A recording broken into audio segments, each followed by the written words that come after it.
Hi, hello, how are you? Thanks for stopping by. Today we're just going to have some good-looking people wax intellectual about what's going on the weekend. This is the Working Perspectives Podcast, Weekend Poppin'. I'm Matt Lavelle, accompanied by Party Boy Pete McCormick, Dangerous Diana Spencer, and will be accompanied later by Stunning Steve Cabot. Party Boy Pete, how you feeling, buddy? I'm feeling pretty good, Matt. I got the Devil's Pool Double IPA for today. That's right, baby. It's summertime. All right. Devil's Pool Double IPA from Wissahickon Brewing Company. Very nice. Dangerous Diana, how are we feeling? Good. I'm happy to be back. Thanks for having me again. Hey, love to. Hey, we got rave reviews of your performance last week, so we couldn't have the show without you. And let everybody know it's Diana with one N. So that is my fault. I spelled it wrong on all social media platforms and YouTube. It's all right. So this is the Working Perspectives Podcast, Weekend Popping. You can find the Working Perspectives Podcast on all podcast platforms and YouTube at Working Perspectives Podcast. You can follow us on Instagram at Working Perspectives Podcast and join us on the Twitter and the TikTok at Working P Pod. If you'd like to be a guest on the show, email us at workingperspectives@gmail.com. All right, let's get this thing started. Let's go.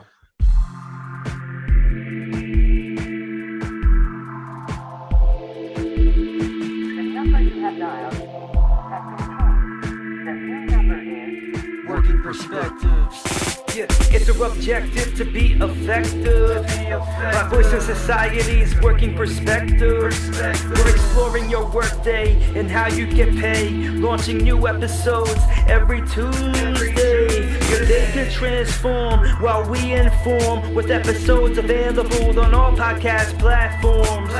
Check out our vibe and how we get live. Then do us a solid like, share, and subscribe. Working Perspectives.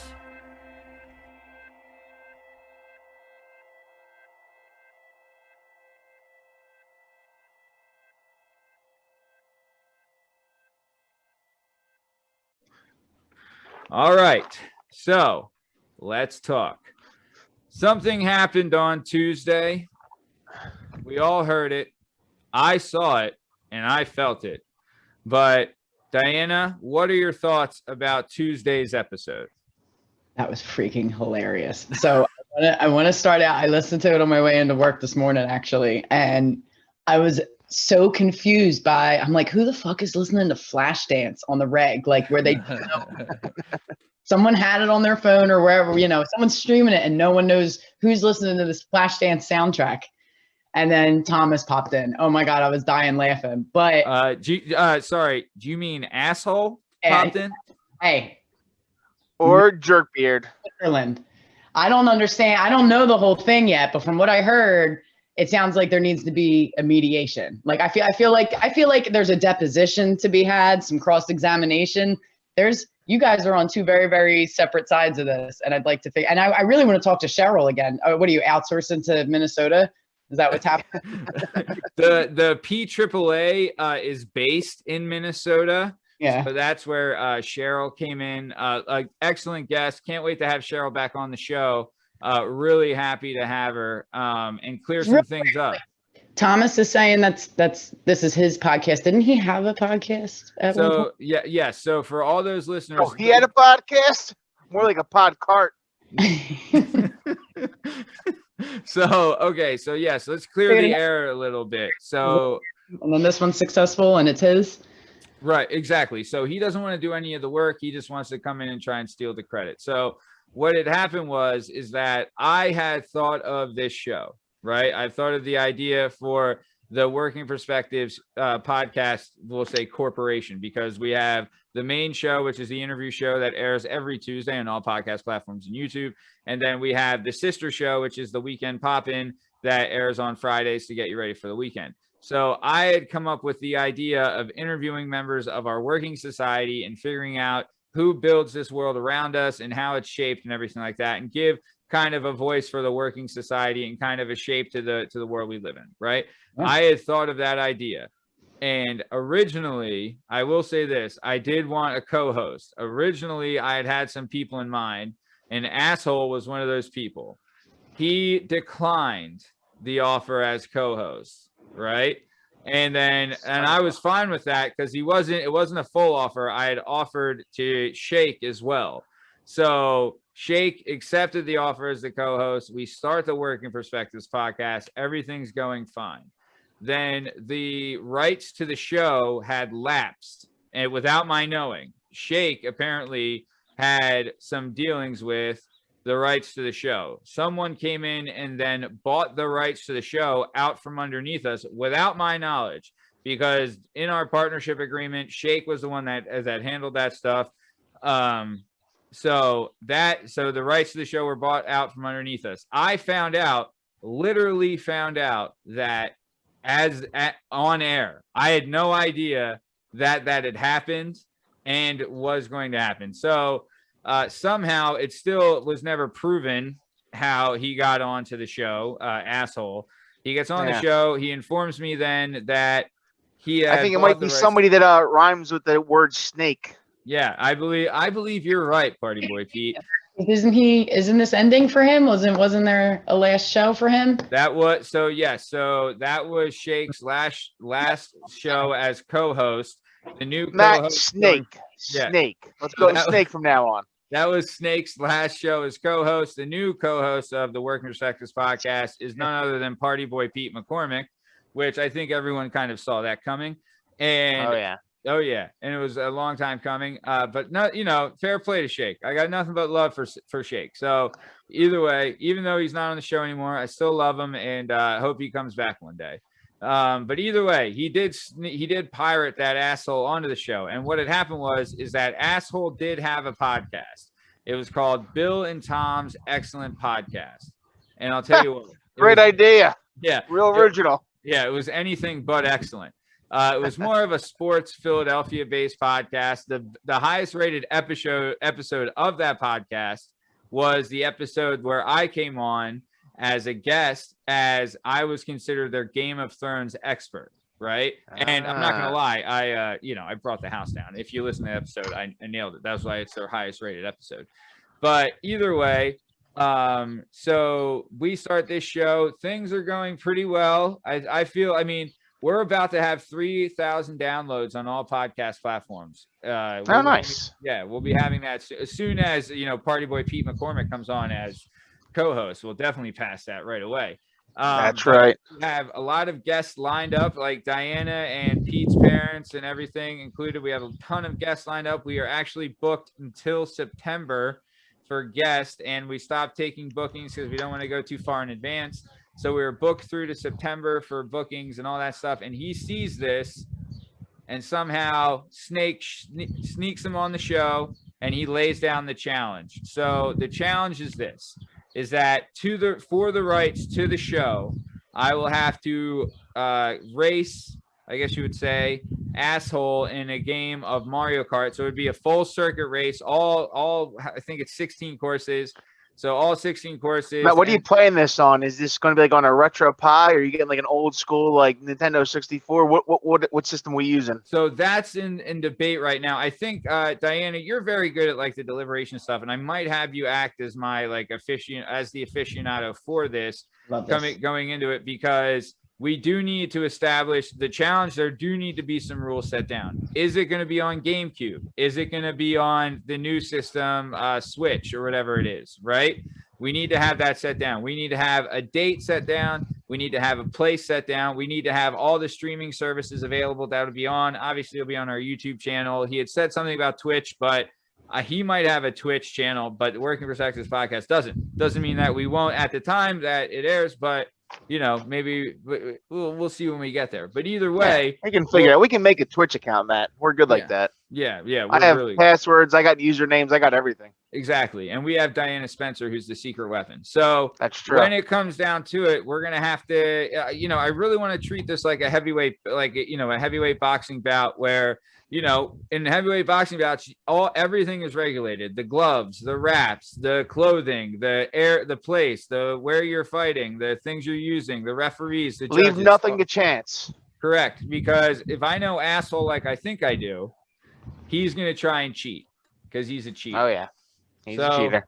Yeah. So right now, really, I'm fighting for all the members of the working society because we don't want this podcast to turn into a shit sham like the Bill and Tom's Excellent Podcast was. Matt, it was a sports podcast. You know what they should have called it? What? WIPU. Stinks. Get it out of here. Don't want to listen to it. Right, so what I have is the location, equipment, some rules and regulations. Anything else I should be aware of?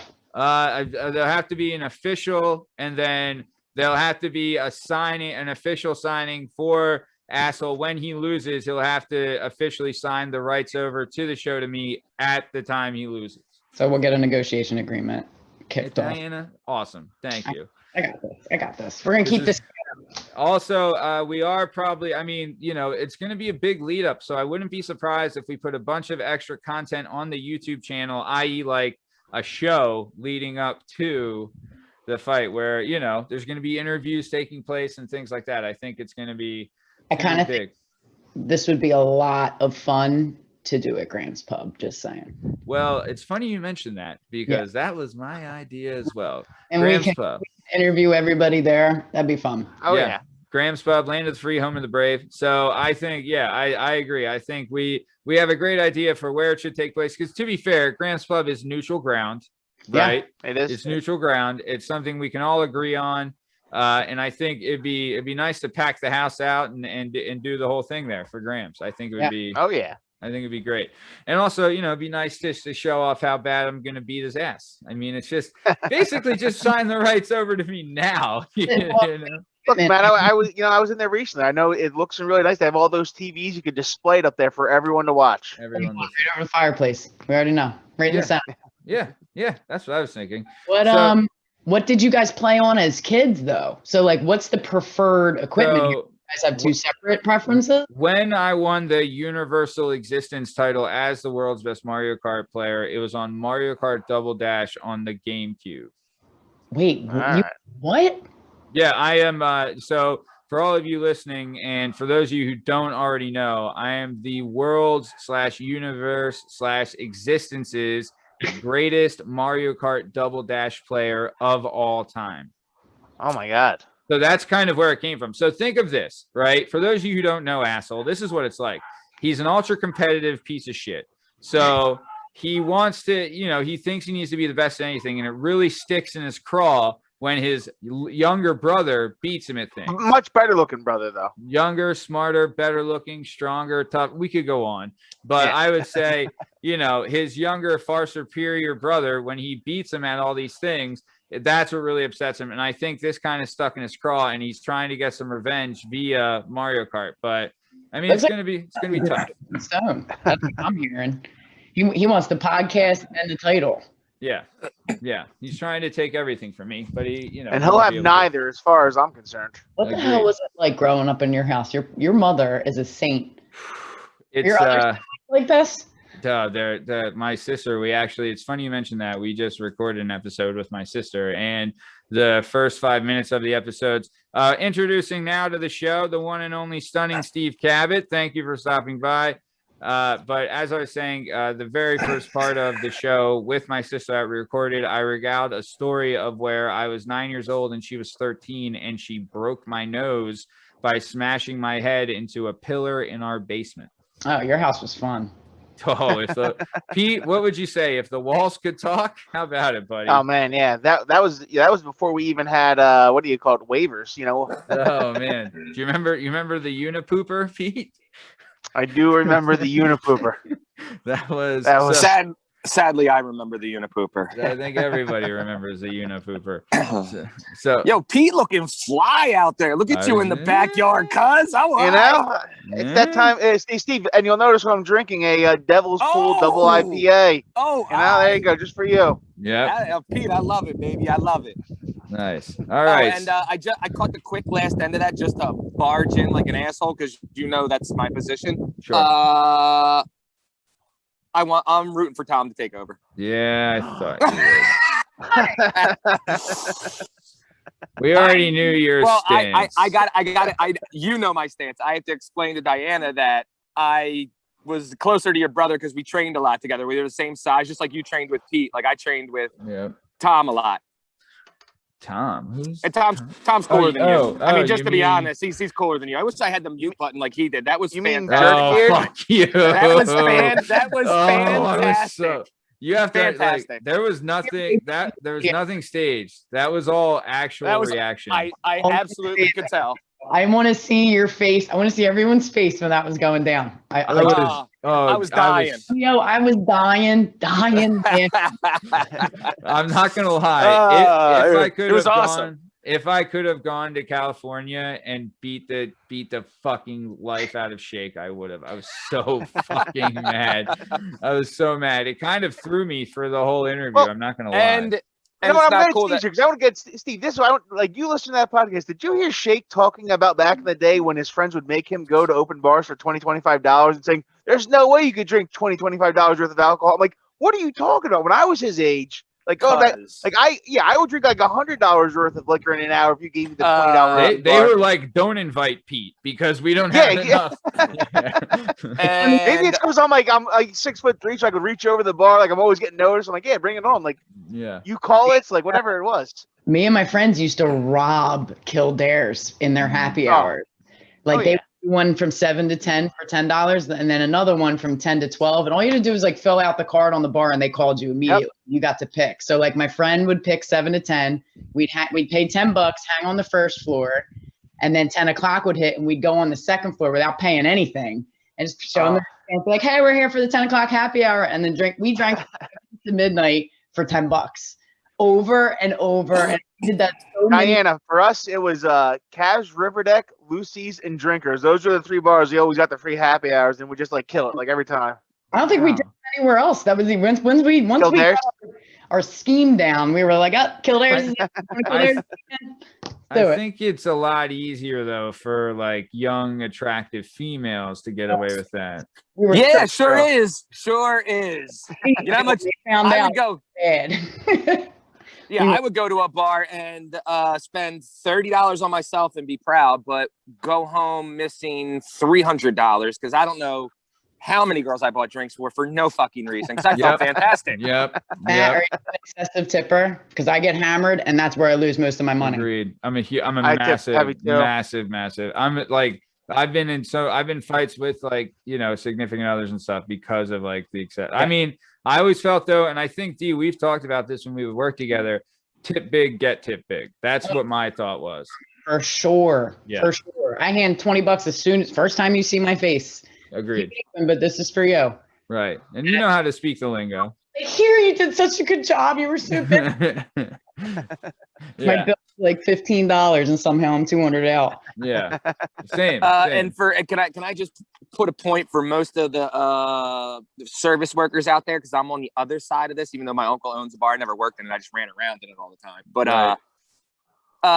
if you're a chick and you're hot and you're a bartender, I'm gonna tip well because I'm not an asshole. Well, I am, but whatever. I'll tip okay. I'll definitely tip well. If you act like you're interested in me, even though you're not, while I'm drinking an adult beverage, the tip meter just goes up and up and up. So even if you're having a bad day, smile and act like I'm the hottest guy in the bar because then I'm gonna tip you more than I paid on the bill. It's just gonna because then I'm gonna try to be cool. Well, hold on. So. Not you, man. No. I think we need to hear a Diana story of a guy hitting on her at the bar. I do want to say this because me and Diana. I didn't say me hitting on you. I said you making me feel like. I want to hear of. But so here's the deal, though. I've seen this with Diana. We worked together the same shift for years, right? And I've seen it both ways, where she's like nice and they fucking fawn all over her. But then also I've seen it where she's like not mean, but not like fucking like overly nice and just like kind of like whatever. And I think they would love her even more if she, right? Was that the case? I got some weird people loved when I screamed at somebody. I don't know what it was. I got money thrown at me. Yes. Like I got someone stealing once. There's a to-go fridge where you take it out and you bring it to me, pay for it, and then you leave. Well, every once in a while someone would grab it while we're busy and try to walk out the door. And the one time I caught that, I lost my fucking mind. I was just having a bad night as it was. Yeah. I got money thrown at me because I hopped the bar to go chase them, you know? Yeah. And I'm walking back with the 6-pack of Smirnoff, yelling like I accomplished. Can I interject for a second? Yeah. That's the most Roxborough shit I've ever heard. That does not fly anywhere else, cuz you try that out in some schmoozy Ambler or some shit, ain't working. No. Loves you, though. That's a Roxborough area. But yeah, there's definitely guys like it. Oh, and it's funny because so there's a couple. Do you remember the first Super Bowl we worked together? Yeah. So there was this guy. I can't remember his name, and I probably shouldn't say it anyway. He was Pete McCormick. People. That was a busy night. Well, we worked together. It was busy as shit, and there was this guy. Now it's super busy, and I'm doing, coming up to the bar. Hey, how are you? Oh, yeah, great. Just like doing the regular thing. Yeah. Every time I came out of the bar, though, he was touching me, like he's trying to hug me, and like so I hate. Oh yeah, he's getting handsy. Yeah. Yeah, easy, buddy. In ice now, you know what I mean? Here's your drink. Take your money. Goodbye. So. This guy got under my skin so bad just from that, and then he started getting hammered. So it started getting ridiculous. He was getting on everyone's nerve. I think he got flagged a couple weeks later or a month later. Yeah. So, but that night, so he was on my nerve. Now I'm starting to fight with him. And at one point, Matt went to go get beer out of the fridge, so he wasn't even there. And I think I was pretty new. I don't think I was working there that long. And this guy lights a cigarette in the bar, and it screamed out for drinks. People are complaining. He's a dick. I walk outside, like, I don't know who I thought I was, but I walked outside the bar and just took the cigarette out of his mouth. So when I did that, he like put his hand, he wasn't trying to touch me or anything. He was just trying to like swap my hand away and ends up like pushing me a little bit. The other guy, who I love to death, just comes over and jaws him. Yeah, you deserve to get punched for that. Matt comes out with this case of beer. He's like, what the fuck? I was away for 3 minutes. Yeah. Wait, some of them are awful. Some of the things people say are disgusting too. There's one guy said something to me. I put a beer in front of him, and this is kind of vulgar. Can I be vulgar on here? Should I? Yeah. Are you kidding me? I put a beer in front of him. I like wasn't speaking to him. It was his first beer. I put a beer in front of him, and he goes, "I want to punch you with my tongue." And I just took the beer. I went, I'll see you later. And I just threw it. All right, get out. I just like but like I just want to know, like, I don't know. I've sent some dumb shit. I mean, we've all said some dumb shit. So like, Not me. Speak for yourself. Okay. So there was a bar in Fishtown me and my buddies used to go to all the time called Costas. And my one buddy, either way, he said on the bartender all the time. So the one day he gets in there and he's the only one in the bar, and she walks in and she looks at him and he goes, "You know how many times I've dreamt of this star, or just you and me in the bar together?" And she was like, "Get the fuck out of here." That's good. Yeah. I've seen that. I mean, yeah. I don't know. I've only had there's been times where women have been inappropriate too, but it's nothing like, because I think it's a different kind of thing where I'm compliment. Like there was the people who are in grams aren't like great. You know what I mean? Like people compliment me. I was telling my cousin this. I'm like, I leave grams and I'm just like, I'm the hot chick at grams. Does that make me like a solid 4 or a 5? Yo. So they were just. You're a Boise dime. Don't forget it. Man, yeah, it's just what the fuck do you need? That is so funny. What do I need to fix something? What is it? Oh my god. Yeah. They were just doing something. They do something like that on Schaub's show now. They call it Rate My State, because they're in LA, and they're like, they're like, LA 10s out here are different. So they're like, they rate them on which state they're in. So people will send shit in from like Minnesota, and they're like, Minnesota, that's an 8.5, but in LA, that's a 3. That's a 3. Yeah. Yeah. And then on the other hand, so when I started this job, I collect a big portion of my job is collecting money, and it's like large sums of money. So some of people them are pissed. Some of them I'm assertive with. Yeah, it depends. Hell yeah. Assertive with, and then some of them I'm doing kind of what I did at Grams. Hey, how are you? Just checking in, like just trying to get them to laugh and just playing the game, right? Yeah. There's a huge difference between doing that in the bar and then like real life. Like yeah. Just say hi and stuff, and I'm like, all right, so we can't do that here. This gets fucking real. Yeah. Out of the bar. Those people leave eventually at the bar, you know what I mean? The night ends. Yeah. Hey, it's never bad to have a hot chick to do a job, because dealerships are famous for it in my industry, right? So you'll go to the dealership and you brought your car in for an oil change, whatever, blah, blah, blah. My guy decides he wants to go hog wild and spend $1,000 of your money, right? Not really tell you. So he calls you. He says, listen, I did this, that, and now you owe us $800. And you're like, you motherfucker, right? You're all pissed off. They show up and it's some 25-year-old smoke show. And the guy doesn't want to look like he's broke because guys are assholes. And the girl's like, oh, you owe us $800. Instead of him being like, are you fucking kidding me? He's like, sure. And he pays it with his credit card. And then he gets in his car and calls immediately as he leaves the lot. And we're like, why didn't you say anything when you were here? And they never go, because I don't want to look like a fucking bum in front of this absolute dime. Yeah. So then once they take your money, it's over. Like, you ain't getting it back. No. They do it every dealership I always go in. If they're a good one, I know right away. If they're good one, I mean good at stealing your money. If there is an absolute smoke show as the receptionist where you go to get your car after you have work done, yeah, be skeptical. Huge hippo eyes. It goes back. You get away with a lot of shit, but then you deal with a lot of shit at the same time. I'm not saying being a hot chick's easy. It's probably the hardest job on earth. You got to walk around, have dudes Google at you and oogle and look like fucking slime balls everywhere. We were talking about this. I don't consider myself like a hot chick, but I just get like creeps, like creepy dudes. People who are creepy and weird. That's what I deal with. I deal with a lot of crazy just in life. I always wanted to know what is the psyche of like the chick that's actually attractive in a gym where there's so many dudes. There's one that goes to this gym my buddy goes to, right? And it's a upper class Richie type joint. So I stick out like a sore thumb. Anyway, we go in and there's all these people from like Montgomeryville area, right? And there's 2 girls in there that are just absolutely fucking ridiculous. And they know it. And they're out in the middle doing their exercises. And I just tried to think of the psyche of what it would be like to be that girl and look around and every asshole is drooling and looking at you like you're a goddamn T-bone steak. They fucking love it. Do you? Or are you like, all right, you creeps, can I have one day off? Like it never ends. Ever ends. Hold on, Diana, repeat what you just said. They're awful fucking people. And it goes the same with dudes. I've hooked up with some hot dudes, like some like Greek god pieces. The Maldives. They're fucking awful people though. You know what I mean? That's all they're worried about, and they're hot and they know it and they're just dicks. You know what I mean? But the chicks are the same way. I fucking hate going to the gym, right? Because I don't want to be, I'm getting sweaty. I'm like trying to do my thing. This is my thing here. And I'm going to do this in public. You know what I mean? Diane just wants to chill at home with their Sawzall, get shit done.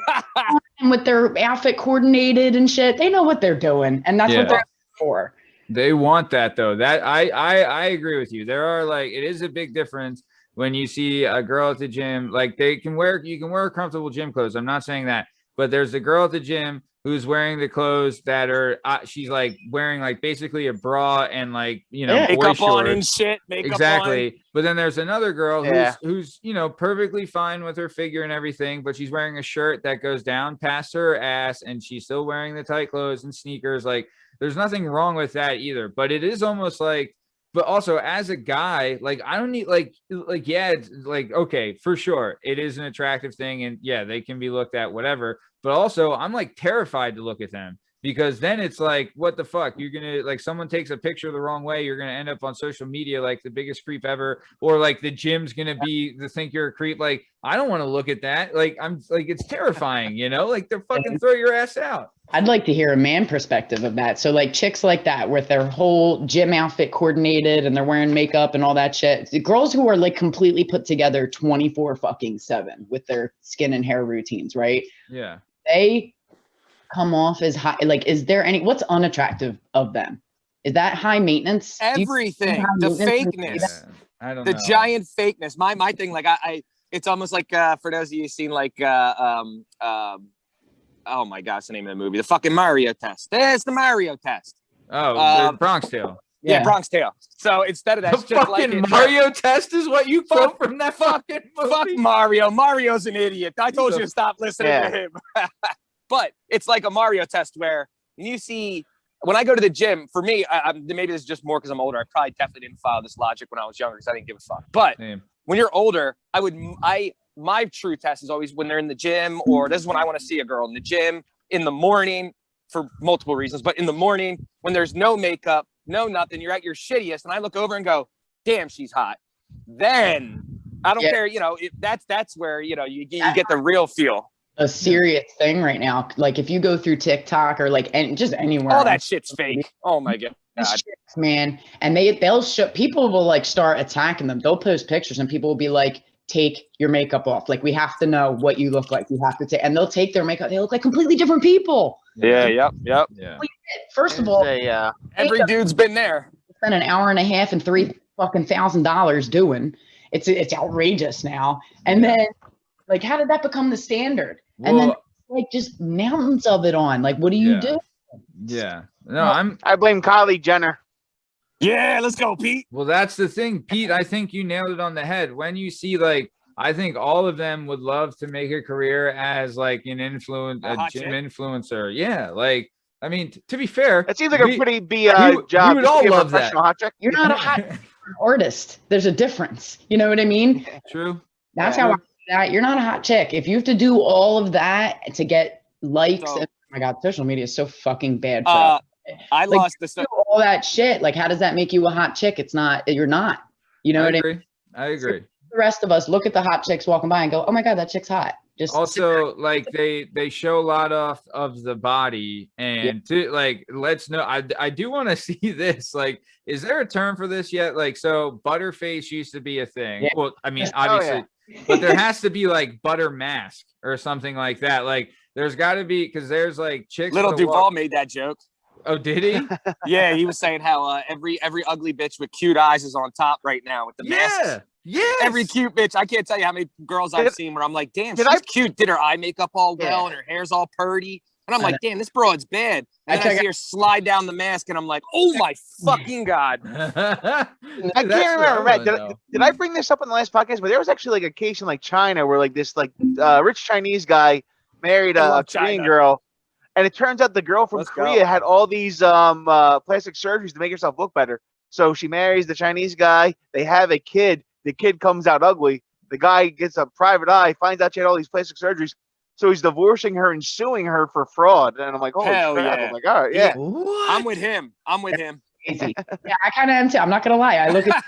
Agreed. I swear to God, it's where I'm looking at people now. That's where I am in my life. I'm like, yeah. I mean, but in a way, like I do. Honestly, I mean, I mean, to be fair, and I know we would all feel nice if someone said like a compliment about your appearance. And I'm not saying that that's a bad thing that you want or crave that attention or a compliment for your appearance, but there is an extent where it's like, it is nice to hear that stuff. And I understand that, but to make that's your life and that you have to get that, there's a difference. Like, cause then what happens is you see like this chick who's a dime in the gym, but she's married to this fucking stunad who all he does is smoke weed and play video games all day and doesn't pay attention to her. And that's what she's stuck with. You know what I mean? That's where I slide in. Just nag them to death. So, okay. So we were talking about last week's episode. So to move on from that, last week's episode was the Bob Quinn episode, also the piracy of the millennium. So check it out on all podcast platforms and YouTube. I do want to just to give a quick update because Steve's been doing his wrestling updates, but Jordan Oliver did not qualify for the Olympics. Fuck you, unfortunately. Pete. Fuck you, Pete. Did you see it, Pete, or you just I did. I saw it. No, I watched it. That was horseshit match. That dude stalled his ass off and did the old school. I mean, Jordan shouldn't have let him push him out and do those small push outs. I got an angry text from David Witt telling me how horrible it was, and I saw it. But I mean that's the international styles. We always we're always the. I agree. Jordan has to know better, and he almost had to take down at the end, and fuck. Unfortunately, only 5 out of 6 guys. But this is, Steve, I do think this is the best Olympic team we've sent for sure in my life, in the last 2 decades at least. Yeah. So. I think I've ever seen, absolutely. Like for our time and period, absolutely. I mean, we got 3 current world champion, and we missed out on fucking Spencer Lee. If you had Spencer Lee, there's the other one. Yeah. Exactly. And we don't get Cox because Cox and Snyder have to go against each other. But that would have been, they're both world champs. Yeah, exactly. At least that's the thing. Like, at least if you don't have Cox, you have Snyder. So there's another 3-time world champ. Not too much. And an Olympic gold medal. A quick little wrestling update for everyone. Fuck you, Pete. You just made me sad. All right. Well, that I'm was sad. a wrestling update. So I do want to say next week we are launching the episode with Rocco Definis. This episode, Pete, I'm not gonna lie, loved recording it, listening back to it. Fabulous, really fabulous episode. Really, really interesting story with Rocco, and I'm really excited for the people to get to see it. He's an artist. All the links to all of his stuff, his music videos, his website, everything will be available in the description of every episode that we post on all platforms. So that being said, and my wife actually has a lot of friends. Apparently she has a lot of mutual friends with Rocco because she has a lot of friends in the gay community in Philadelphia, and they nice. they hung out a lot of the same bars, had a lot of the same friends. So Rocco found that up afterwards. Yeah, Rocco, a former Mr. Gay Philadelphia. So there Wait a minute. Yeah. Wait a minute. Yeah, former Mr. Good for him. Yeah, I'm telling you, former Mr. I would love to be good looking enough to be called Mr. Anything. Yeah, I think it's Mr. Congeniality Philadelphia, I believe was the exact title. Standard Good for him. What's that? Can you imagine what that standard is? He must be so ridiculously good looking. Yeah, oh, that's why. Hey, that's why we're happy he's gay, because he takes them off the market. Otherwise, we wouldn't have stand. Otherwise, I'd hate this guy. I'll tell you this. Otherwise, I'd hate him. Yeah, I'm gonna drop the promo poster probably today for him, and the picture on the promo poster. He is a good looking fucking dude. I will tell you that right. And then all the chicks are gonna go. Of course, the good looking ones and the nice ones are gay. Yep. Yeah. Yep. Well, all right, I get it. Yeah, sure. They're gay. They don't wear gray sweatpants. It's a whole fucking thing. You know? They don't spit while on the air. Yeah. You've gotten better at that, Steve. You've gotten better at that. So I want to keep it moving. So we're moving on. So last week we had discussed a major event. It was the fight between Canelo Alvarez and Billy Joe Saunders. So the fight, I'll tell you what. So me and Steve talked about this, or Steve kind of brought this to my attention. The controversy prior to the fight is that Billy Joe Saunders wanted the rings come in different sizes, right? You can get a smaller size, which means that there's not a lot of room to move. So you guys, a lot more action. And then you can get a medium size and then a big size. And the big size is usually meant for guys who move around a lot, who kind of stay away, who play the return game and all that stuff. A la Floyd Mayweather. Correct. Yeah. Yes, he always goes with the big ring. Correct. Yep. So Billy Joe Saunders had requested that Canelo fought it, and then they got Canelo size ring, which is smaller because Billy Joe Saunders. Because Joe Saunders is Billy Joe Saunders, and that's Canelo. Canelo gets what he wants. Correct. Exactly. The king makes the rules. He is the king. Agree. He is the king. Plus, two, he kind of met him in the middle. He didn't do the small one. He didn't do the extra large one. He did in the middle. So he met him in the middle, which is I agree. Fair.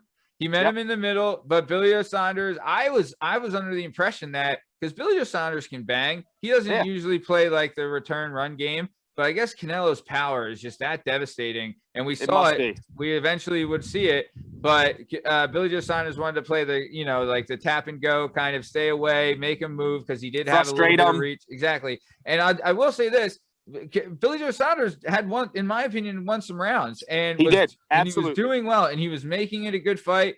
But I mean, the uppercut that Canelo landed, holy shit! Holy tamale!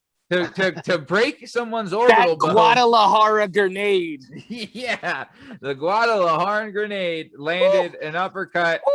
So what had happened was, I think it was the 7th round, maybe. Yes. Billy Joe Saunders is doing well. He's pumping stick. He's staying in and out. There were some times when Canelo was throwing some big heat the whole match. He was really trying to walk him down. You could see like he was playing the pressure, but Saunders was doing well. He was landing shots. He was making it a competitive fight. It was really, really good. And then he did a movement where he goes low. Canelo meets him with an uppercut. He breaks his fucking face. Well, he doesn't get we'll say this. He doesn't get knocked down. No. He stays on his feet. He survives the round, which fucking good on him. Right, that's a tough son of a bitch surviving the round. The toughest. And then goes to the corner. The doctors see his face is shattered because he broke his orbital bone. Right, cheekbone was indented. Yeah, indented the cheekbone, broke the orbital bone of the guy's face. They had to stop the fight, and Canelo. This is the crazy part. Canelo landed the punch. The round ends, goes back to the corner and celebrates because he's like, that guy's not coming out. Ref didn't even call it yet. Ref Yeah. didn't even call it yet. He's on the like, I turnbuckle and fucking shit. rocked him. Yep. So Yeah. if people check it out, it's available on anywhere you can find it. He'd rather get knocked out. Yeah. Yep. Dude, Yep. I mean, to be fair, that's unreal. That kind of power. Two That's things unreal. too. So two things too. One, people were, this is kind of like a little bit of a controversy for some people. They were saying how Saunders came out before and was criticizing people that have coaches throwing the towel or people stop fights because he said he's a real fighter, a warrior. He'd rather die in that ring than get taken out, right? Well, you quit because they were like, look, he didn't protest. He knew his face was broken. They were like, yo, your face is shattered. He was like, bet, I'll sit here. So don't talk about it. That's a little too much. And two, can somebody talk about how fucking tough Canelo is? Because like you just said, Saunders was hitting him with some good shots, and Canelo just the kid. He's so ridiculous. I've never seen anything like him. He's between the power, his toughness, the strength, the technique behind his boxing. He's a fucking animal. Yeah, I mean, dude, he survived like Triple G's best shot. Like he. And Triple G rocked him. Triple G rocked him, and he fucking and it was in it. Seemingly that punch would have knocked out other guys, kind of unfazed Canelo. But I would, you're exactly right. It was a very competitive fight too. Yeah, I liked it. I enjoyed entertaining. It. Really, really good. I would love to see it again. But like you're saying, Billy Joe Saunders saying he would die in the ring. I think everyone has that thought until their face. Well, you remember, remember when BJ Penn back in the day said that about George St. Pierre? He was making fun of him for tapping the strikes, and then St. Pierre in a fight, he's just destroying his face. And I'm like, the guy can't get knocked out. I'm like, just tap, man, just like. Maybe you can't get knocked out. You're just going to sit here taking the beating. Oh, that's the one where his head really swelled up too. Yeah. Oh yeah. So there's a funny story what you just said, Matt. With obviously when he realized he was done fighting, Brennan Schaub tells the story that he was when he went to fight Travis Brown right before. He used to be in a camp with Shane Carwin and other monsters. Yeah. So he's in the camp and he goes, I always hear these guys say in our camp that they were like, look. Don't you ever throw the fucking towel in. Like, I'll never talk to you again. Let me go out of my shield. I'm a fucking Spartan. Like, I would rather die in there, right? And then he goes, Brendan goes, that's when I realized I was not going to be the champion and I was different. Because I looked over at my trainer and went, if I get wobbled, throw the towel in. I want to live. He's like, I'm only doing this for a check. I don't want to die out there. He goes, if you see me stumble over my shoes, throw the towel in. Dude, I tell you what, everyone says that shit, but until it happens, you don't know. Like or you don't. Or Wanderlei Silva or Tyson Fury, they would die out there. I mean, there are some guys, but most of them. Shut up. Yeah, they're psychos. Yeah. Shut up. So, Diana, your thoughts on the Canelo Alvarez Billy Joe Saunders fight? Wow. First of all, we're not giving any credit to his entrance because that was. Hell yeah, Liberace band. Hell yeah. Canelo fucks. Bring that to the light. That was awesome. That was dope. You're right. Is it being a hot fight to watch? No, it was not. It's not the same. Like watching two dudes fight is hot, but it's not. They're so strategic. You can see them thinking. You know what I mean? Yeah. Like, you want the raw emotion. You want the animals. Yeah, I want the passion. The animals. Yeah, that's that fucking Italian shit coming out. And that's some damn right.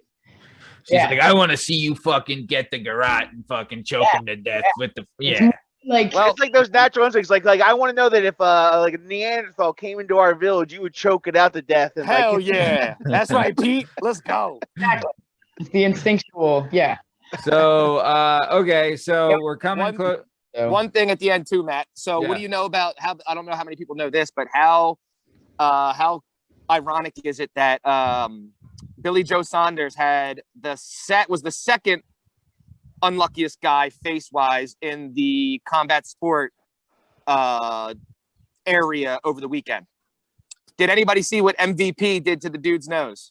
No. MVP as in Michael Venom Page, who's a phenom in Bellator. Guy's ridiculous striker, was on fire forever, and then Douglas Lima shut him the fuck up by knocking him the fuck out. But he's back on track. His stand-up is so unique to everybody, right? So he gets a fight in Bellator again. He gets this. He's like the third-ranked guy at his weight, I think 170, and the guy he fought was like 8th ranked, right? Real tough guy. Yeah. Guy. He has the most incredible like awkward karate weird movement stance you've ever seen, right? So Page is kind of baiting him with this left hand. He's standing traditional, so he's baiting him with the left, like a little pawing. The guy goes to think he's doing that left, and puts it like kind of dips down. And when he dips down, he snaps a front kick. And from the tip of his nose, in between the bridge and the tip of your nose, this part of it, if you Google it right now, you just put in MVP Bellator, it crushed the bone back into his face. So this is, and mind you, MVP is the same guy who did the most horrific injury I've ever seen in MMA or any sport, where he, with Cyborg, hit the flying knee and crushed his cranium into his head and broke. Remember, he had like the indent. It looked like an ashtray, his forehead, how it indented in. And then he had to have, now he has to have, if you Google MVP, he now has putting the nose into some guy's face and also in caving some dude's fucking skull at his forehead. The nose injury was one of those where you go, it's where you want to look around and go, for all you kids that out there that you want to fight in a cage, this or you asshole YouTubers want to actually fight a real fighter, this is what can happen. This is worst case scenario. That's next level fucking scary shit. And the dude has to be so stupid tough. Like, he just stood there in the corner like, yeah, my nose, can I go back out? They were like, no, you can't go out. He was like, all right, I guess I lost. Oh, that's brutal. That's so brutal. Oh, wait till you see like the pictures of it. It is, oh my God, I'm a screw up. Yikes. All right. So, great. Thanks for that mental image, Steve. So we're going to keep moving. Before we get out of here, I want to hit with some recommendations. So, Dangerous Diana, what do you have for a recommendation for the weekend? Well, I am going to try something new, and I'm heading over to, it's called the Pickers Junction, and it's just a flea market with a bunch of old shit. So I'm going to walk through there, and then I'm going to end up probably at Grams. Where's that at? Yeah. Doylestown, I believe. So it's like, have you guys ever been to Rice's? Yeah. Yep. That's in Jersey, ain't it? Rice's not. No. Rice's out. Bucks County. Village. What's the one in Jersey? I don't know. It's funny. The name of it only goes. I only have ever been to the. Oh, you're talking about Columbia. Yeah. When I was a kid, I like every time I see Matt doing his podcast thing on the Tacony Palmyra Bridge. I used to market there when I was a kid. Like, we would buy stolen shit underneath that bridge all the time, like every week. Yeah, that's where you got hot shoes. Yeah. But yeah, it's you still got that connect? Yeah. It was a whole thing, dude. There was people there. It was a party. Good food. Yeah, it was a hood Rice's, pretty much. Hell yeah. No shit. Yeah, it was pretty cool. Nice. So, what was it called? The Pickers Junction. Pickers Junction. Nice. All right. Party boy Pete, you look good lounging there in your patio. What do you got going on for the weekend? Besides having me drooling by drinking that beer. Oh hell yeah. We're just doing delayed Mother's Day. We always do Mother's Day the week after. That way, you don't have the line. So we're going up to North Jersey. Take my mother-in-law out, and then on Sunday we're taking my mom out. So your mom, who raised 6 children, you think it's okay to wait a week for her to celebrate Mother's Day? Thank you, Matt. Thank you. I was about to call him on that fucking bullshit. Bonnie, Mrs. McCormick, if you're listening, you deserve better. I'm sorry. I apologize for. There's 6 of you. Are you all married? A couple of us are. Okay, so there's a shitload of them, and you're trying to get an what's it called? Yeah, and my mom doesn't like crowds anyway. Yeah, I hear you. Still not an excuse, Pete. It's all right. Do better. Do better. I'm assuming it was your mom's idea. So it's the only way you get off the hook. With Father's Day, we always do it a week after.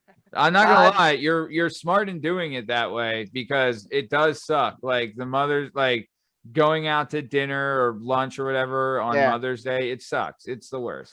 So, okay, nice. All right, good. Well, shout out to your mom. Great woman, great lady. Agreed. Can't thank her enough for helping me out the other week with my daughter. She's the best. So, okay, and then, all right, Stunning Steve, what do you got for the weekend, buddy? Oh, you know what I'm coming with. We got a huge fight this weekend. Chandler Oliveira, boy. Nice. You know what I'm saying, right? That's the fucking title shot for 155 between Chandler, who came over from Bellator and was a champion there 3 times over, and Michael going against Chandler? going against Charles Oliveira, which it should have been Oliveira versus Poirier, but Poirier, being the smart human being he is, said, fuck your corny belt. I'm going to fight Connor and make $10 zillion. Smart. Oh, nice. Yeah. Yep. And Chandler split with back in the day. He split with Philly's own Eddie Alvarez, right? 1-1. Yes. Oh, No, no shit. 2-1. 2-1. 2-1. 2-1. Yeah, 2-1. he beat Eddie twice. Eddie beat him once, but all for belts. And their fights were bonkers, all three of them. Nice. They were. Shout Yeah, out Chandler's to a Eddie monster Alvarez. who also trains with Kamar Usman on the regular. So they're like wrestling wow. scramble matches. Oh, When you go to wow. YouTube, if you YouTube them, their scrambling wrestling like training is absolutely unbelievable. Yeah. Chandler's a very good wrestler with very heavy hands and a He chin. sure is. Yep. I agree. Wow. That's why him and Eddie were so good. They would just trade Yes. the entire Fucking time. bang. Bomb. That just makes you think then, like, Eddie Alvarez has a world-class beard. Like, he Oh won't, my God. he doesn't, like, go down. Well, and the fact that so Connor fucking put him, like, that So was Steve, amazing. you probably know this, but yeah, there was always the rumor that back in, so like his chin was even better. Oh, yeah. But in Oh, Japan, who was the guy that he fought with the loaded gloves? The Japanese guy, oh my God. Kawajiri or Kawajira. Yes. Yeah. What? Yeah, he Yep. was in this crazy, like at the time, like all the best lightweights were in Japan, and Yep. Eddie was going over there. So it was like there was like and Guy Hansen. So Eddie goes, knocks out Guy Hansen right away, and he goes against Yep. Kawajiri, and like they traded back and forth. And apparently afterwards, Eddie said, like, I've never fought anyone I thought had loaded gloves before. He was like, but that guy must have had loaded gloves, like, because he dropped Eddie twice. Yep. Oh, shit. And the crazy part about Eddie too in his career too, he always comes out like slow, gets hit, stunned. You think he's knocked out, and then he beats the fuck out of the guy. It's like he has to get rocked to get Yeah. going. Yeah. It's Yeah. crazy. All right. So we're coming up to the top of time here. Dangerous Diana Spencer, thanks again for coming on. Loved having you back. Can't wait to have you back on next week. Can I ask Anything- one question before you leave? Sure. Did Diana cut any new shit with the Sawzall while we were gone? Ooh, good question. Oh, but I got a new fucking tool. I got Oh, what'd she get? What'd she get? it's turned into an addiction, man. I'm just like buying shit nonstop. But Hell yeah. I guess there was a building built on my property. So every time I dig, I'm like hitting rocks and shit. So I'm trying to put new grass down, and I have all this concrete, just like I can't even dig it out. A handheld jackhammer. Ooh. Yeah. Oh, man. I can't Sawzall that one. So, Yeah, Diana's going I'm sitting over here with my big. IKEA hammer. She's getting a jackhammer. Hell yeah. Go big or go home, Pete. All my dreams come true with Amazon.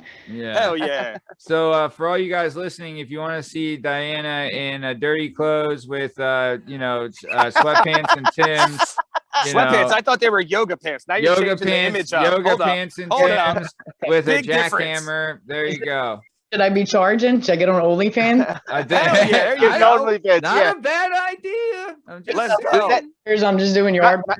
He already gave you the name Dangerous Diana Dissect Oh. Shit, and we'll just have you cutting shit with a Sawzall. Yeah. That actually that does remind me, like, because we were talking about it earlier, but for thoughts, apparently Paige Van Zandt, the UFC, has started her own OnlyFans website called Paige Fan Zandt, which I thought was pretty fucking funny.